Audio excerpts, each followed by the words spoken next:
भारत माता की। भारत माता की। यूपी की राज्यपाल श्रीमती आनंदीबेन पटेल, यहां के लोकप्रिय और ऊर्जावान मुख्यमंत्री श्रीमान योगी आदित्यनाथ जी, उप मुख्यमंत्री श्री केशव प्रसाद मौर्य जी, केंद्रीय मंत्रिमंडल के मेरे सहयोगी श्री संजीव बालियान जी, वीके सिंह जी,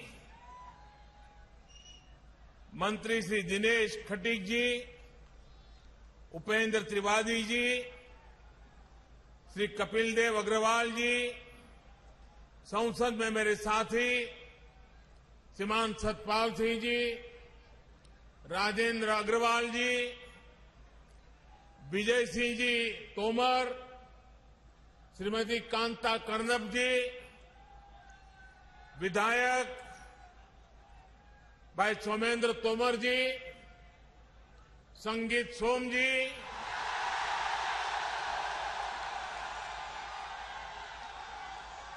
जितेंद्र सतवाल जी, सत्यप्रकाश अग्रवाल जी,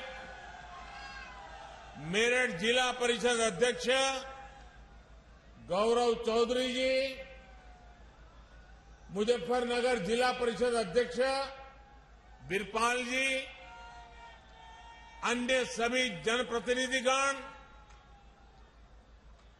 और मेरठ मुजफ्फरनगर दूर दूर से आए मेरे प्यारे भाइयों और बहनों, आप सभी को 2022 की बहुत बहुत शुभकामनाएं।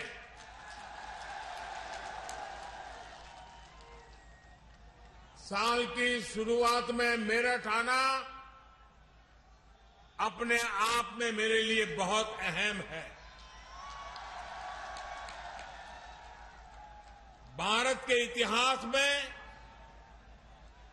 मेरठ का स्थान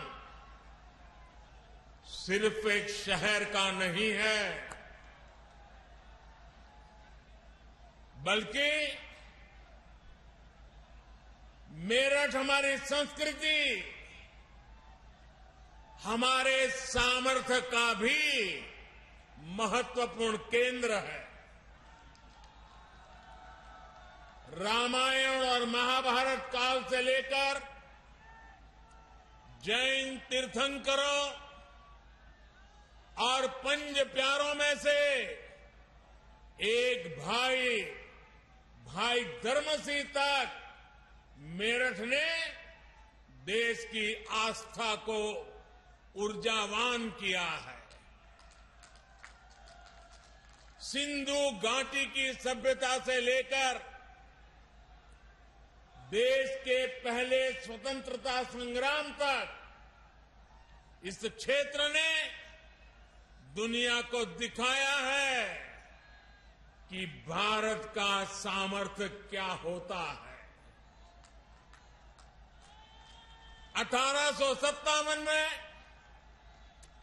बाबा ओगडनाथ मंदिर और वहीं से आजादी की जो ललकार उठी, दिल्ली कूच का आह्वान हुआ, उसने गुलामी की अंधेरी सुरंग में देश को नई रोशनी दिखा दी।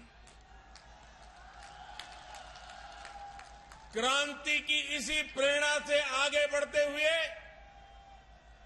हम आजाद हुए और आज गर्व से अपनी आजादी का अमृत महोत्सव मना रहे हैं। मेरा सौभाग्य है कि यहां आने से पहले मुझे बाबा ओगडनाथ मंदिर जाने का अवसर मिला। मैं अमर जवान ज्योति भी गया, स्वतंत्रता संग्राम संग्रहालय में उस अनुभूति को महसूस किया जो देश की आजादी के लिए कुछ कर गुजरने वालों की दिलों में एक लालायित थी। भाई और बहनों, मेरठ और आसपास के इस क्षेत्र ने स्वतंत्र भारत को भी नई दिशा देने में महत्वपूर्ण योगदान दिया। राष्ट्र रक्षा के लिए सीमा पर बलिदान हो या फिर खेल के मैदान में राष्ट्र के लिए सम्मान, राष्ट्रभक्ति की अलख को इस क्षेत्र ने सदा सर्वदा प्रज्वलित रखा है। नूरपुर मड़ैया ने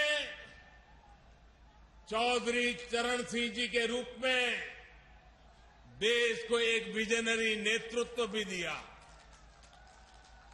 मैं इस प्रेरणा स्थली का वंदन करता हूं, मेरठ और क्षेत्र के लोगों का अभिनंदन करता हूं।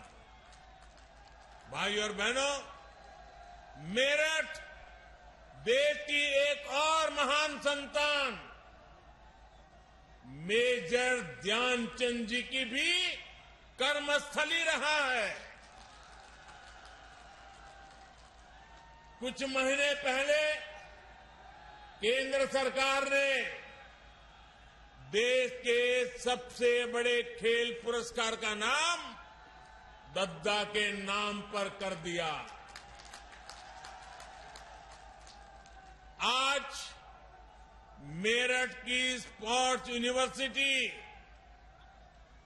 मेजर ध्यानचंद जी को समर्पित की जा रही है। और जब इस यूनिवर्सिटी का नाम मेजर ध्यानचंद जी से जुड़ जाता है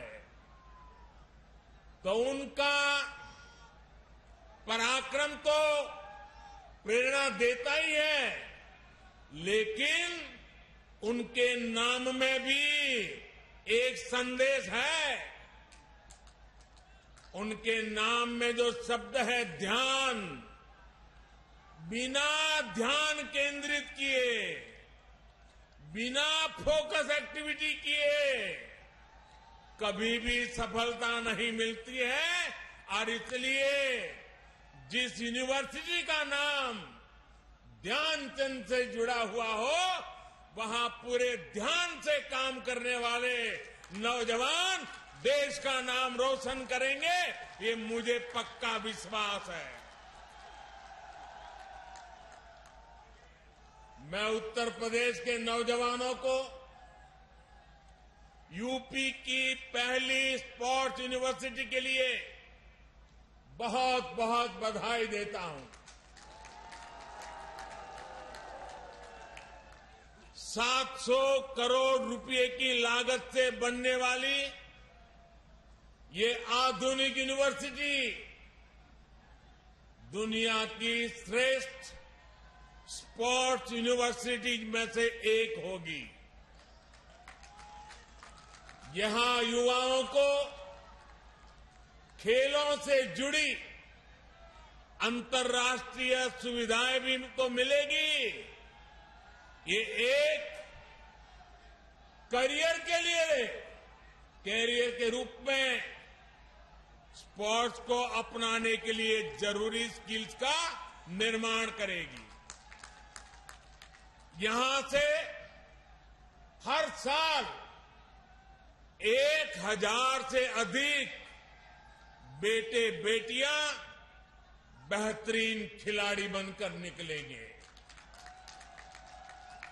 यानी क्रांतिवीरों की नगरी, खेल वीरों की नगरी के रूप में भी अपनी पहचान को और सशक्त करेगी। साथियों, पहले की सरकारों से यूपी में, जब पहलों की सरकारें थी तब यूपी में अपराधी अपना खेल खेलते थे, माफिया अपना खेल खेलते थे।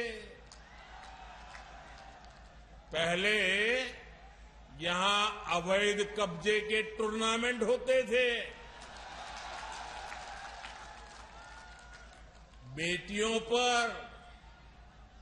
बेटियों पर फप्तियां कसने वाले खुलेआम घूमते थे। हमारे मेरठ और आसपास के क्षेत्रों के लोग कभी भूल नहीं सकते कि लोगों के घर जला दिए जाते थे। और पहले की सरकार अपने खेल में लगी रहती थी। पहले की सरकारों के खेल का ही नतीजा था कि लोग अपना पुश्तैनी घर छोड़कर पलायन के लिए मजबूर हो गए थे। अब योगी जी की सरकार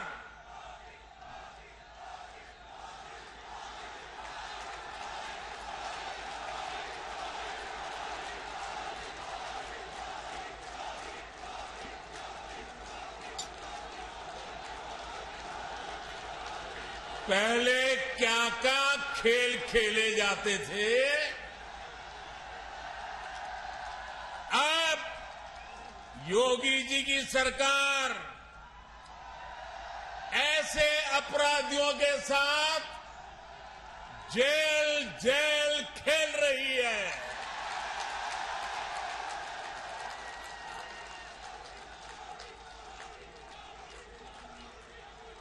5 साल पहले इसी मेरठ की बेटियां शाम होने के बाद अपने घर से निकलने से डरती थी। आज मेरठ की बेटियां पूरे देश का नाम रोशन कर रही है।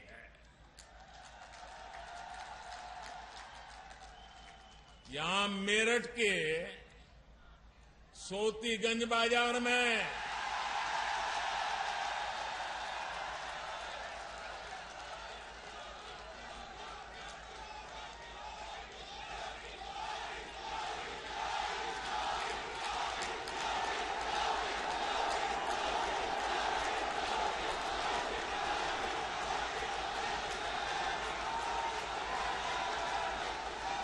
साथियों, ये सोतीगंज बाजार में गाड़ियों के साथ होने वाले खेल का भी अब द एंड हो रहा है।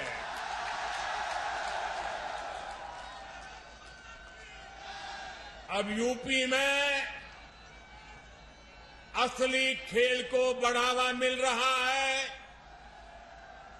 यूपी के युवाओं को खेल की दुनिया में छा जाने का मौका मिल रहा है।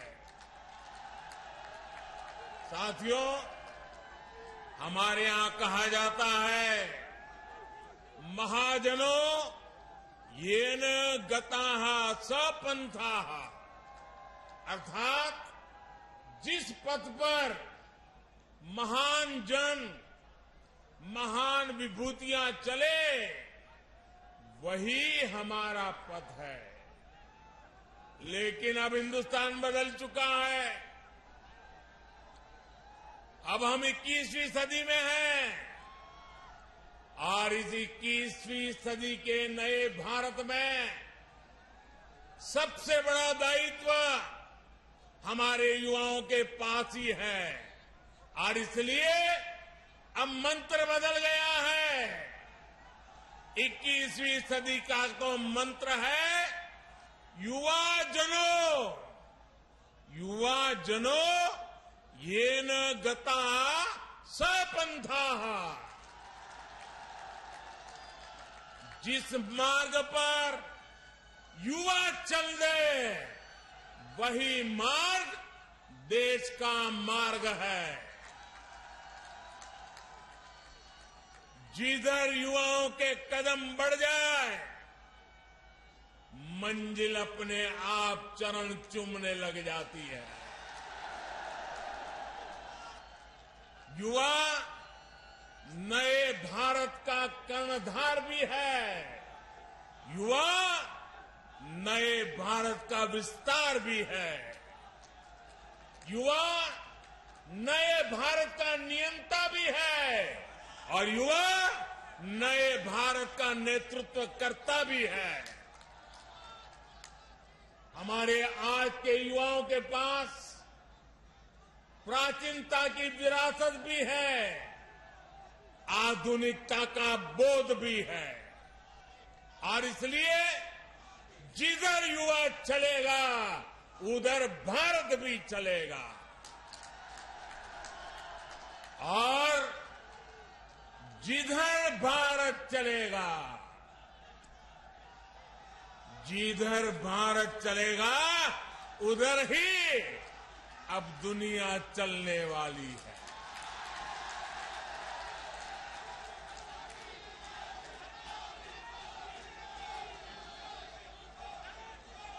आज हम देखें तो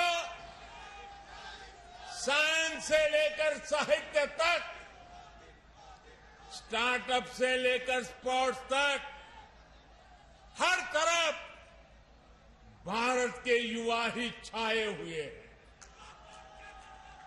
भाई और बहनों, खेल की दुनिया में आने वाले हमारे युवा पहले भी सामर्थ्यवान थे। उनकी मेहनत में पहले भी कोई कमी नहीं थी। हमारे देश में खेल संस्कृति भी बहुत समृद्ध रही है। हमारे गांवों में हर उत्सव, हर त्योहार में खेल एक अहम हिस्सा रहता है। मेरठ में होने वाले दंगल और उसमें जो घी के पीपे और लड्डुओं की जीत का पुरस्कार मिलता है, उस स्वाद के लिए किसका मन मैदान में उतरने के लिए ना हो। लेकिन ये भी सही है कि पहले की सरकार की नीतियों की वजह से खेल और खिलाड़ियों को उनकी तरफ देखने का नजरिया बहुत अलग रहा। पहले शहरों में जब कोई युवा अपनी एक पहचान, अगर वो अपनी पहचान एक खिलाड़ी के रूप में बताता था, अगर वो कहता था कि मैं खिलाड़ी हूं, मैं फलाना खेल खेलता हूं, मैं उस खेल में आगे बढ़ा हूं, तो सामने वाले क्या पूछते थे मालूम है? सामने वाले पूछते थे, अरे बेटे खेलते हो ये तो ठीक है, लेकिन काम क्या करते हो? यानी खेल की कोई इज्जत ही नहीं मानी जाती थी। गांव में यदि कोई खुद को खिलाड़ी बताता तो लोग कहते थे चलो फौज या पुलिस में नौकरी के लिए खेल रहा होगा। यानी खेलों के प्रति सोच और समझ का दायरा बहुत सीमित हो गया था। पहले की सरकारों ने युवाओं के इस सामर्थ्य को महत्व नहीं दिया। ये सरकारों का दायित्व था कि समाज में खेल के प्रति जो सोच है उसे खेल को, उस सोच को बदल करके खेल को बाहर निकालना बहुत जरूरी है। लेकिन हुआ उल्टा, ज्यादातर खेलों के प्रति देश में बेरुखी बढ़ती गई। परिणाम ये हुआ कि जिस हॉकी में गुलामी के कालखंड में भी मेजर ध्यानचंद जी जैसी प्रतिभाओं ने देश को गौरव दिलाया, उसमें भी मेडल के लिए हमें दशकों का इंतजार करना पड़ा। दुनिया की हॉकी प्राकृतिक मैदान से एस्ट्रो टर्फ की तरफ बढ़ गई, लेकिन हम वही के वही रह गए। जब तक हम जागे तब तक बहुत देर हो चुकी थी। ऊपर से ट्रेनिंग से लेकर टीम सिलेक्शन तक हर स्तर पर भाई भतीजावाद, बिरादरी का खेल, भ्रष्टाचार का खेल, लगातार हर कदम पर भेदभाव और पारदर्शिता का तो नामो निशान नहीं। साथियों, हॉकी तो एक उदाहरण है, ये हर खेल की कहानी थी। बदलती टेक्नोलॉजी, बदलती डिमांड, बदलती स्किल्स के लिए देश में पहले की सरकारें बेहतरीन इकोसिस्टम तैयार ही नहीं कर पाई। साथियों, देश के युवाओं का जो असीम टैलेंट था, वो सरकारी बेरुखी के कारण बंदिशों में जकड़ा हुआ था। 2014 के बाद उसे जकड़ने से बाहर निकालने के लिए, उस जकड़ में से बाहर निकालने के लिए हमने हर स्तर पर रिफॉर्म किए।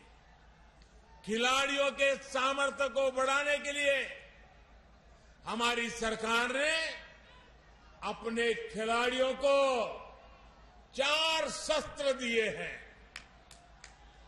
खिलाड़ियों को चाहिए संसाधन, खिलाड़ियों को चाहिए ट्रेनिंग की आधुनिक सुविधा, खिलाड़ियों को चाहिए अंतर्राष्ट्रीय एक्सपोजर, खिलाड़ियों को चाहिए चयन में पारदर्शिता। हमारी सरकार ने बीते वर्षों में भारत के खिलाड़ियों को ये 4 शस्त्र जरूर मिले, इसे सर्वोच्च प्राथमिकता दी है। हमने स्पोर्ट्स को युवाओं की फिटनेस और युवाओं के रोजगार, स्वरोजगार, उनकी कैरियर से जोड़ा है। टारगेट ओलंपिक पोडियम स्कीम यानी टॉप्स, ऐसा ही एक प्रयास रहा है। आज सरकार देश के शीर्ष खिलाड़ियों को उनके खाने पीने, फिटनेस से लेकर ट्रेनिंग तक लाखों करोड़ों रुपयों की मदद दे रही है। खेलो इंडिया अभियान के माध्यम से आज बहुत कम उम्र में ही देश के कोने कोने में टैलेंट की पहचान की जा रही है। ऐसे खिलाड़ियों को इंटरनेशनल लेवल का एथलीट बनाने के लिए उनकी हर संभव मदद की जा रही है। इन्हीं प्रयासों की वजह से आज जब भारत का खिलाड़ी अंतर्राष्ट्रीय मैदान पर उतरता है तो फिर उसका प्रदर्शन दुनिया भी सराहती है, देखती है। पिछले साल हमने ओलंपिक में देखा, हमने पैरा ओलंपिक में देखा, जो इतिहास में पहले कभी नहीं हुआ, वो पिछले ओलंपिक में मेरे देश के वीर बेटे बेटियों ने करके दिखाया। मेडल की ऐसी जड़ी लगा दी कि पूरा देश कह उठा, एक स्वर से देश बोल उठा, खेल के मैदान में भारत का उदय हो गया है। भाइयों और बहनों, आज हम देख रहे हैं कि उत्तर प्रदेश, उत्तराखंड के अनेक छोटे छोटे गांवों कस्बों से, सामान्य परिवारों से बेटे बेटियां भारत का प्रतिनिधित्व कर रहे हैं। ऐसे खेलों में भी हमारी बेटे बेटियां आगे आ रही हैं, जिनमें पहले संसाधन संपन्न परिवार के युवा ही हिस्सा ले पाते थे। इसी क्षेत्र के अनेक खिलाड़ियों ने ओलंपिक्स और पैरालंपिक्स में देश का प्रतिनिधित्व किया है। सरकार गांव-गांव में जो आधुनिक स्पोर्ट्स इंफ्रास्ट्रक्चर निर्माण कर रही है, उसका ही ये परिणाम है। पहले बेहतर स्टेडियम सिर्फ बड़े शहरों में ही उपलब्ध थे। आज गांव के पास ही खिलाड़ियों के ये सुविधा दी जा रही है।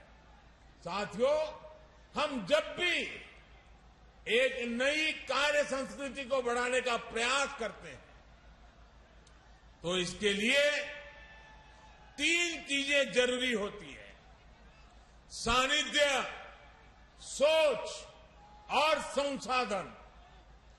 खेलों से हमारा सानिध्य सदियों पुराना रहा है, लेकिन खेल की संस्कृति पैदा करने के लिए खेलों से हमारे पुराने संबंध से ही काम नहीं चलेगा। हमें इसके लिए एक नई सोच भी चाहिए।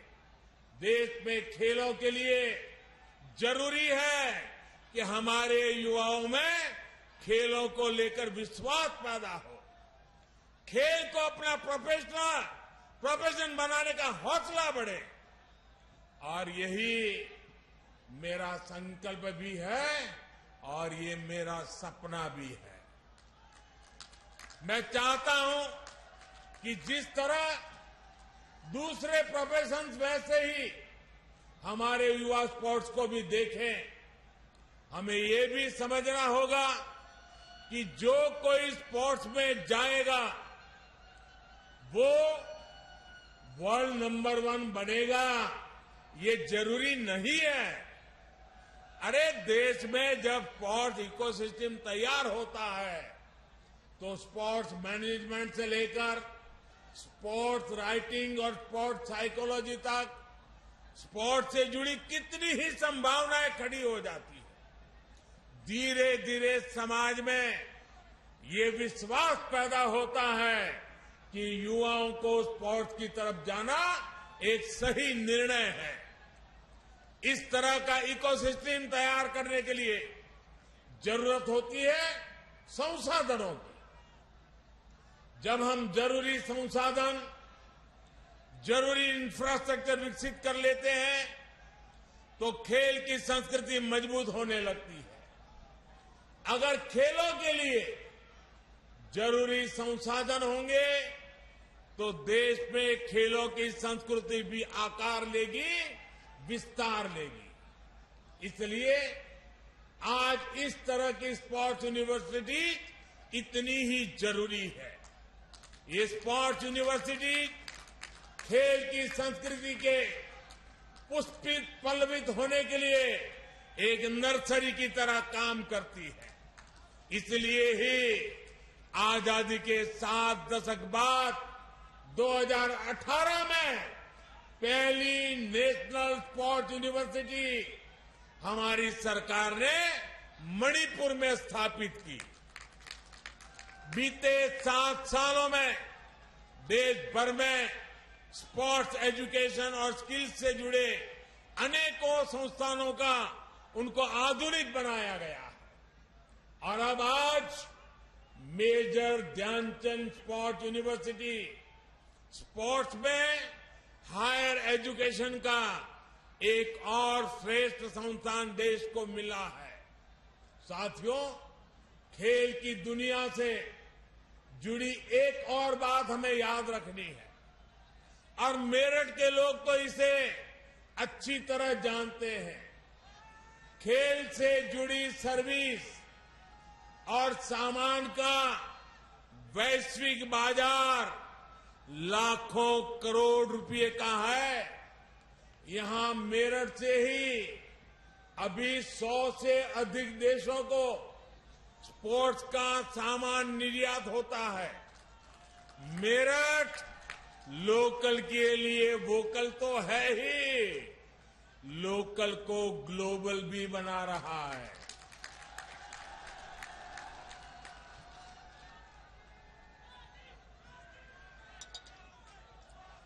देश भर में ऐसे अनेक स्पोर्ट्स क्लस्टर्स को भी आज विकसित किया जा रहा है। मकसद यही है कि देश स्पोर्ट्स के सामान और उपकरणों की मैन्युफैक्चरिंग में भी आत्मनिर्भर बन सके। अब जो नई नेशनल एजुकेशन पॉलिसी लागू हो रही है, उसमें भी खेल को प्राथमिकता दी गई है।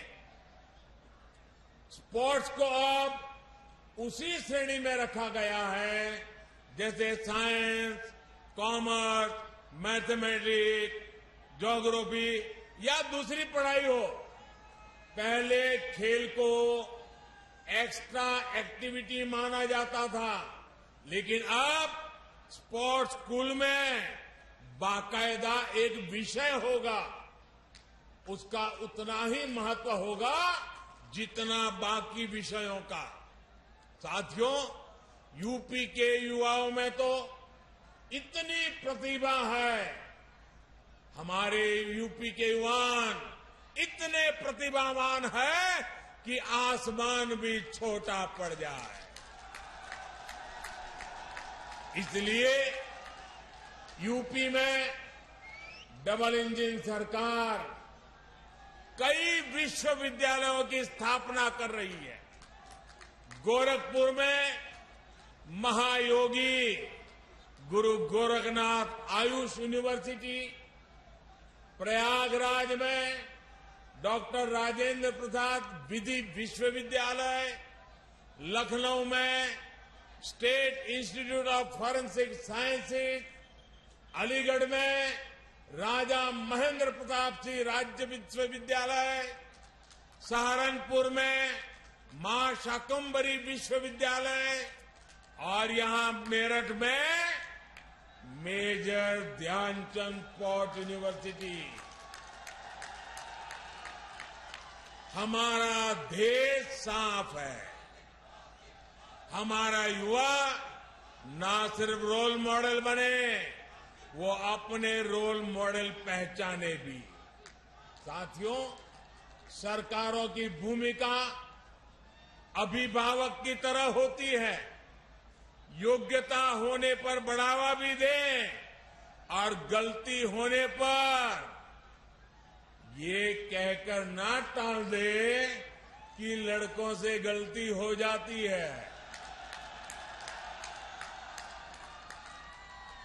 आज योगी जी की सरकार युवाओं को रिकॉर्ड सरकारी नियुक्तियां कर रही है।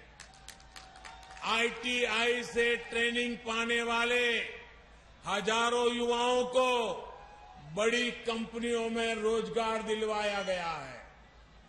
नेशनल अप्रेंटिसशिप योजना हो या प्रधानमंत्री कौशल विकास योजना, लाखों युवाओं को इसका लाभ दिया गया है। अटल जी की जयंती पर यूपी सरकार ने विद्यार्थियों को टैबलेट और स्मार्टफोन देने का भी अभियान शुरू किया है। साथियों, केंद्र सरकार की एक और योजना के बारे में भी यूपी के नौजवानों को जानना बहुत जरूरी है। ये योजना है स्वामित्व योजना। इस योजना के तहत केंद्र सरकार गांवों में रहने वाले लोगों को उनकी प्रॉपर्टी के मालिकाना हक से उससे जुड़े जो कागज है घरौनी देने का काम हो रहा है। घरौनी मिलने पर गांव के युवाओं को अपना काम धंधा शुरू करने के लिए बैंकों से आसानी से मदद मिल पाएगी।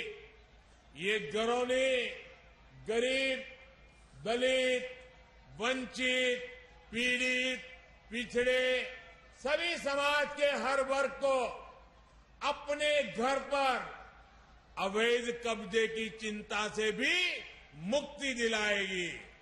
मुझे खुशी है कि स्वामित्व योजना को योगी जी की सरकार बहुत तेजी से आगे बढ़ा रही है।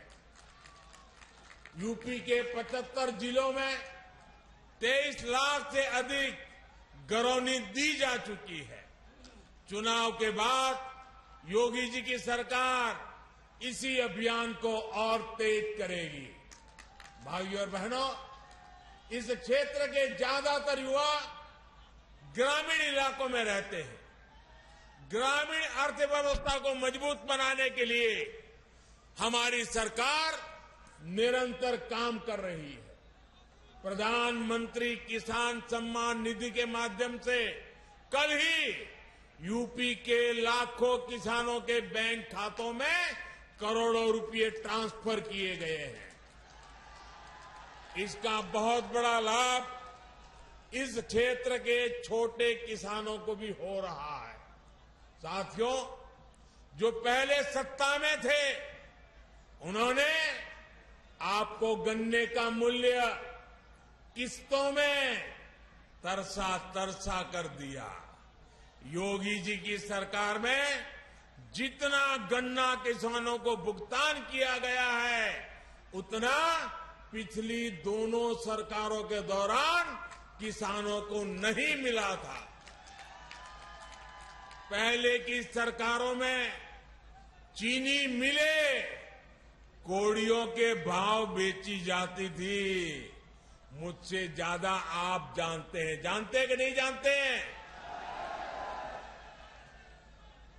चीनी मिले बेची गई कि नहीं बेची गई? भ्रष्टाचार हुआ कि नहीं हुआ?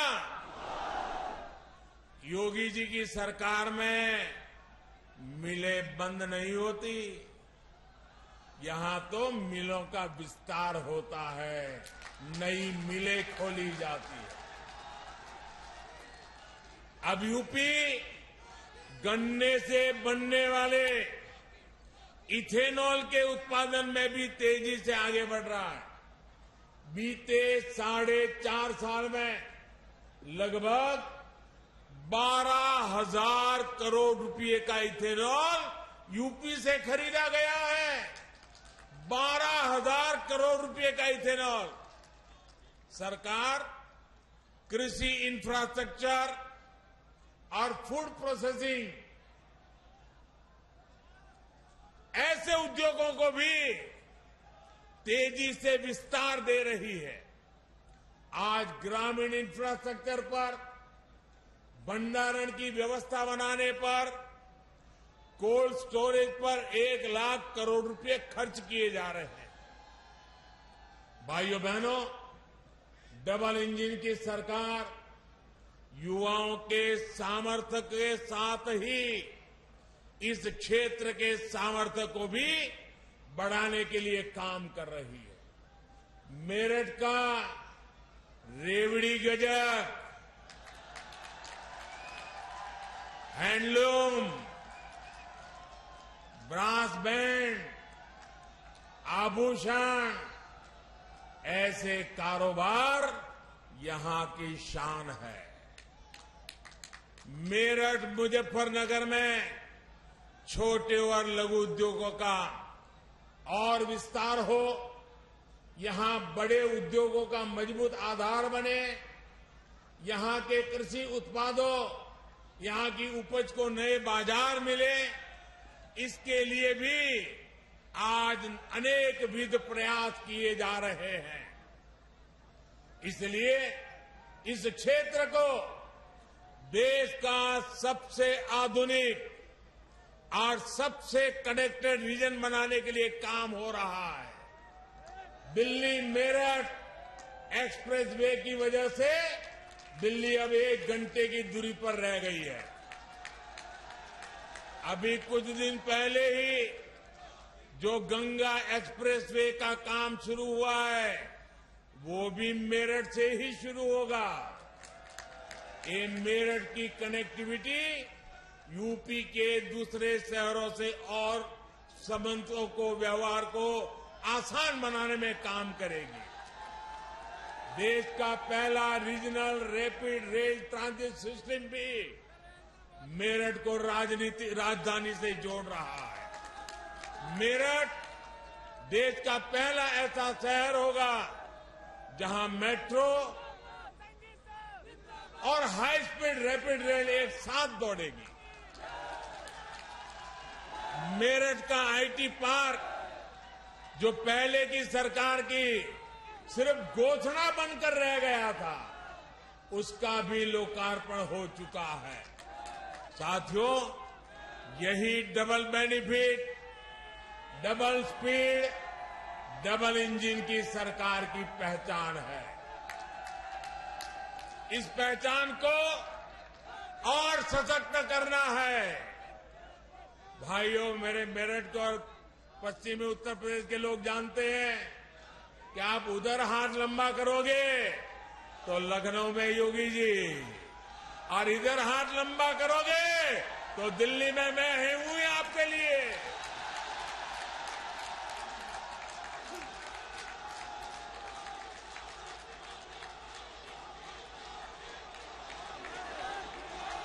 विकास की गति को और बढ़ाना है। नए साल में हम नए जोश के साथ आगे बढ़ेंगे। मेरे नौजवान साथियों, आज पूरा हिंदुस्तान मेरठ की ताकत दे रहा है, पश्चिमी उत्तर प्रदेश की ताकत देख रहा है, नौजवानों की ताकत देख रहा है।